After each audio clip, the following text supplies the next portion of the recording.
So I have just got home from work, that's why I look a bit rough. I finished this book today. Oh god, I just...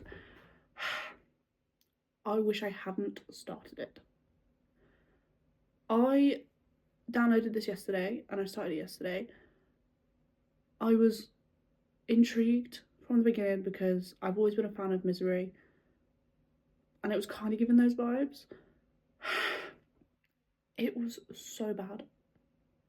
I'm sorry, I am, but oh my god. I used to love Freida's books, and her release before this, The Boyfriend, was genuinely okay.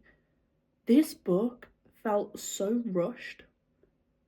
Nothing happened. Like, nothing happened. The plot twist... What was that plot twist? It wasn't a plot twist. It just didn't make any sense. It was one of the ones that was like so obvious that you wouldn't expect it to happen, but it happened. Now, I wasn't going to film this at all. I wasn't going to put another video out this week, but I just wanted to talk about how infuriating this book was. I didn't buy the book. It's on Kindle Unlimited. So if you want to read it and you have Kindle Unlimited, do it that way. Don't buy the book because you will regret it. So I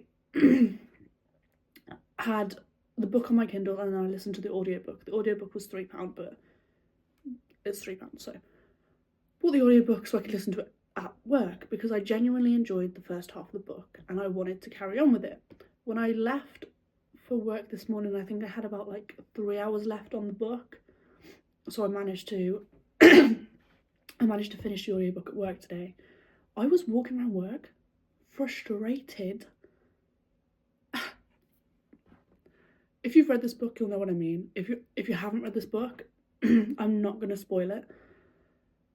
But oh my god, it's told from two perspectives. So the book itself, sorry, I keep coughing. The book itself is told from the perspective of Tegan, who is a pregnant 23-year-old woman, and she gets into some sort of business with a man, like a deal with a dodgy man, and then she travels to see her brother and she gets in a car crash and she gets saved by this man called Hank. There's a snowstorm. Forgot to mention they were in the middle of the snowstorm and Hank saves her from the car crash, takes her to his house because they can't get to a hospital at the moment. And then things start to go a little bit weird. The wife is called Polly and weird things start happening. She's a bit crazy. Tegan has no survival instincts at all. But eventually in the book, it swaps to Polly's perspective, and the first half of the book is told again from Polly's perspective, but it adds nothing to the storyline. So you're getting told the same thing twice, which doesn't really make any difference to the story. I mean, you get a little background information on Polly, but other than that,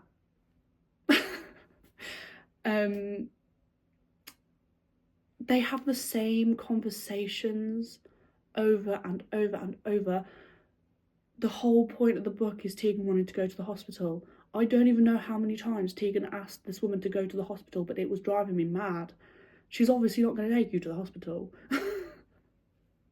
Oh, I was going mad, honestly. And then when she does get taken to the hospital, she's like, no, I'm not going to the hospital. Tell me where you're taking me. What am I doing? What's happening? What do you even mean? Oh, it just felt...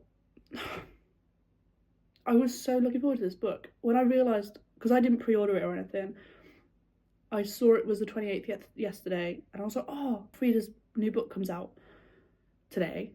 I got it straight away and started reading it because I was excited. It wasn't one that I was expecting to be let down in. Like everyone says, oh, her writing nowadays seems better. I feel like she's producing books too quickly and she needs to just chill out a bit because this was not it. I'm sorry. People are loving it, and if you read it and love it, fair enough. I want to feel the way I felt when I first read her books, and it's just not happening anymore, and it's annoying. I'm sad. I used to read everything of hers, and if it carries on, I'm not going to be reading her books anymore. So I was just getting so frustrated. There's so many little plot holes. I wouldn't call them plot holes, but like things that don't really add up. I suppose that is a plot hole. Oh, but I don't want to say it without spoiling it, because it is a brand new book, and like, if you want to read it, read it. I don't want to wreck this for you, but like, also, I don't recommend it. It's like Misery, but worse. It's like Misery, but it doesn't make sense.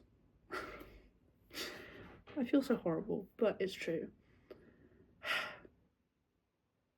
I just thought I'd come on here for a little rant. This wasn't supposed to be in my next video up, but I had to let it all out because I tried to talk to my boyfriend about these books. He does not care. I tried to talk to my mum. She doesn't care. So, yeah. Overall, I wouldn't say 1 star, because I did read the full book, and I did feel like I didn't want to put it down. At the beginning, I didn't want to put it down. Maybe 2. We'll be generous, maybe 2. But the ending as well, oh my god, the ending. I just can't. It was so predictable, it was so... The book could have been cut in half and it would have been better. There was just so much repetitiveness the entire way through. I was walking around work, because I work in retail, like, I'm not, you know, in an office job. I walk around with my earphones in.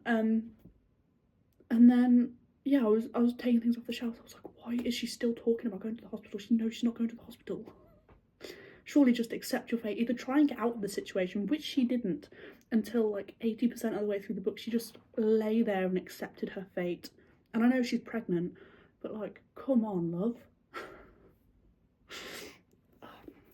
Anyway, yeah, The Crash by Freida McFadden is available on Kindle Unlimited if you want to read it. I think it's £6 in the works if you're from the UK. Wouldn't pay full price for it. But that is all for this video. I'll see you in the next one. Goodbye.